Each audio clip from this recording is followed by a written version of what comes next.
So Sabrina and I have been working on loose leash walking. We've also been working on not jumping on people, and it's the hardest when they're down here at her level. So I'm also going to take this opportunity while I chat with the camera. I'm going to take this opportunity to work on laying down while there's somebody right here. Good girl. All right, so leash walking. So a couple things. I found that it's really helpful to kind of prep her for the leash walk. So to time it thoughtfully so that she's in a place where she is exercised but not frenzied. So yeah. Maybe I should be multitasking. Yes, good girl. So I made sure that she had some playtime earlier. So she got some playtime with Eno, and then she also got some fetch time with me. And then I made sure that she got a little bit of rest and relaxation in between the playtime, and now we're gonna take a walk. So we're gonna take a walk, and at first I just wanted to do some stuff in my backyard just so I could kind of show you what we've been working on. Good girl. Yeah, I see those people walking by. Good job. You're doing great. So one thing I've been teaching her is called the 1, 2, 3 game. And what she has learned is that on the number 3, she gets a treat. So since I just said it, I'm gonna give her one because I feel like she kind of looked at me when I said that. So you'll see what it looks like. Hopefully you'll be able to hear me counting. I'll try and count extra loudly so that I can make sure you can hear me. But what I'm gonna do is I'm gonna walk kind of back and forth along my own backyard. And it's kind of not really the sidewalk, but basically consider it like you're rehearsing the walk before you're gonna go perform the walk. So for her, I found this just really helpful. You silly girl, you're in the way now. You're in the way now. There we go. So I found this is just a really helpful thing for her, is to like kind of get her head in the game. I've also similarly, if my partner's coming home and I know he's about to come home, I know that she will want to jump on him, and so sometimes I'll practice some things like sits and downs right before he comes home, and then she's much better able to perform them, 15 minutes later when he gets home. So think about that way too. So you're kind of like priming the pump sometimes in terms of getting her body and her brain in the right headspace to do the behavior you want before you need her to actually go do the behavior right now. Oh, I heard that too. Oh my goodness, some neighbor dogs going off. This is the harness called the balance harness. I really like it because it leaves the shoulder blade right here fully free so that she has full free range of motion of her shoulder. There are some harnesses like the Easy Walk brand that have a strap that goes straight across the shoulder like this. I think you can kind of see that here. So it comes across the shoulder like this, and then has one that kind of cuts into the armpit, and then a strap that goes over. So this is going to be kind of uncomfortable in the armpit, and then also it's going to limit the range of motion of the scapula. It's just her shoulder blade. Sorry. So I do recommend getting a harness like this. It's also really helpful for dogs that have a history of pulling and you want to kind of build a new habit. It can be really helpful to just get a new outfit so that they're not associating, oh, I'm in this outfit that I always used to wear when I pulled. Now I'm in this outfit that I always wear when I don't pull. So keep that in mind. I'm also using a 9-foot leash, which is pretty long. I like to, when I'm working with a young dog on loose leash walking, I like to give them a lot of leash so that they're more likely to be able to succeed. And then as they get better, I work towards a shorter and shorter leash. Although I do actually kind of like walking my dogs with long leashes, but we live in a city, and in the city and in the suburbs, it is often really, really helpful to have your dog a lot closer, and holding a whole bunch of leashes isn't always practical. So we do have to face the music that sometimes it's really practical to have a shorter leash. All right, let's get going. So we're gonna play the 1, 2, 3 game. Good girl, you heard me say that number. Every time that I say the number 3, she gets a treat right by my right foot. Let me get my platform out of the way here. And 1, 2, 3. And right by the foot. 1, 2, 3. So I'm starting with no steps at all. I'm going to work towards just a couple steps, and then I'm going to work towards even more steps. 1, 2, 3. So you'll see that I'm starting my count when she looks at me. So treat on the ground, tiny piece. 1, 2, 3. Good girl. Good job, tiny piece. 1, 2, 3. Good girl. So I want a dog who is eating the piece and then immediately looking back up. So that one kind of bounced in the grass a little bit. I'm gonna help her out.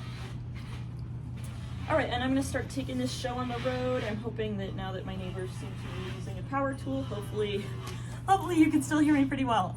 We'll see. So here's what it looks like. I'm gonna wait for her to look at me to start my walk. 1, 2, 3. Good girl.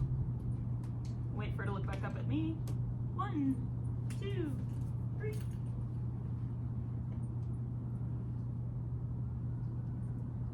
I'm gonna wait. 1, 2, 3. Good girl. Good job. And tiny pieces every time because I'm gonna be feeding a lot of food. 1, 2, 3. Good girl. You silly. That wasn't ideal, but that's okay. 1, 2, 3. Okay, so that was a great example at the end there, how she kind of broke formation, right? She was no longer on my right and started to kind of veer in front of me like that. Down. I started to get mouthed a little bit, so I just want to make sure we can find our breath here and bring our heart rate down a little bit. Good girl, you got it. There you go, good job. I'm gonna not edit this out because I feel like it's probably good for you to see. Anyway, this was the first time ever that we have practiced this game in motion. So she's practiced it stationary with me quite a bit.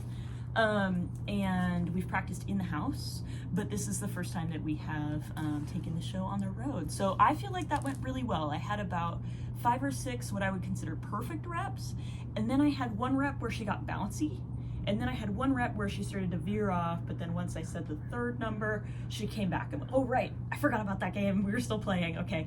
So that just gives me a lot of really great information about Sabrina. It tells me that right now she is excited, right? She is in a headspace where she's probably gonna be able to hear that 3rd number, but it might be harder for her to maintain focus for the entire this many numbers. I don't wanna say the word because then I owe her another treat. And that also tells me that she, I don't know, might benefit from a different type of treat, something like that. But anyway, those are my main takeaways here. I'm going to take this onto the sidewalk. You are being silly, biting this grass, you silly girl. So we're gonna take this to the sidewalk and just see how it goes. I'm probably gonna get a little bit of practice in before I bust out my phone and start filming. I also just look really silly in my neighborhood doing that. So, so we're gonna get plenty of reps in before we start filming again. But I wanted you to see the very beginning of the process. I'm totally fine with the fact that she started to veer out at the end, and then she came back. So to me, that was also a really great rep because she started to kind of do her own thing and then went, oh, never mind, I'm back. So that's what I really want from a dog anyway. It's not that I want them to be robotic and perfect all the time. I want them to remind themselves every so often, oh, right, oh, I'm focusing on you, I forgot. Oh, I'm maintaining a loose leash, that's right. So yeah, I hope that's helpful. I'll talk to you soon. See you on the sidewalk. All right, so Sabrina and I are in the alleyway behind my house. Mine's that way. And we've been walking down this alleyway for a little bit. I think it's a nice option because we don't run into other people and dogs. Good girl, 1, 2, 3. Good job. Good girl. So you see when she looks at me, I'm going to start my count. And if she hits the end of the leash, then I'm going to stop. So really important that leash pulling is not being reinforced sometimes, because if it's being reinforced sometimes, then it will continue, even if it's not reinforced all the time. So my rule is that if the leash is slack, I will keep walking, or I will let her sniff, if that's what she'd prefer. And if she looks at me, I'm going to start my count. The neighbors will brush their German Shepherds back here, so there's a lot to sniff. And sorry for the poor camera work. I normally use 2 hands to handle a leash, so one to kind of feed in and out and one to hold the excess amount of leash, especially because I'm walking with a 9-foot leash. But in this case, since I'm filming, I'm not doing that. Oh, here we go. I could tell she was about to pull there. So when she hit the end, I stopped right away. She put slack in the leash, so I'm walking again. Her reward for putting slack in the leash is to make me walk forward. So the leash is tangled up in her feet, which is only happening because I'm holding the phone instead of using my second hand here to hold it, but that's what it would normally be doing. So here we go. She's probably gonna hit the end again right here. Oh, very good. Oh my goodness. So this is really what I'm looking for. Good girl. I should have rewarded that. What I'm really looking for is that when she hits the end, she immediately puts slack in it again. Yes, good girl. You know, as I mentioned earlier, I don't necessarily want my dogs to be robots, but I want them to know what to do, you know? So I want her to know exactly what to do when she hits the end of the leash, which is turn around, put slack in that leash. But I also want her to feel free to make her own decisions. And if she makes mistakes, I just want her to know what to do from there. So here we go again. We're walking down the same alley because I don't want to be a silly person filming on the sidewalk. That's icky. That's dog poop. Let's move on. Good girl. Leash is slack, so I'm walking forward. If the leash goes taut, I'm going to stop. And if she looks at me, I'm going to start my count with the Uno Dos Trace game. She's not looking at me a ton, which is fine. So this is what a lot of walks with Sabrina look like right now, is I'm just making sure that we have time to train if we're able, sniff either way. I'm got time to stop when she pulls. And if I didn't have time to do that and I wanted to walk to the coffee shop, I'd take a different dog. Or I would take no dogs. Oh, here we go. Good girl. 1, 2, 3. Good job. Oh, did you just step on your own leash, you silly girl? There you go. Well done. She's like, yeah, but I don't have my brain enough to look back at you after eating that treat. So, you know, again, just great info.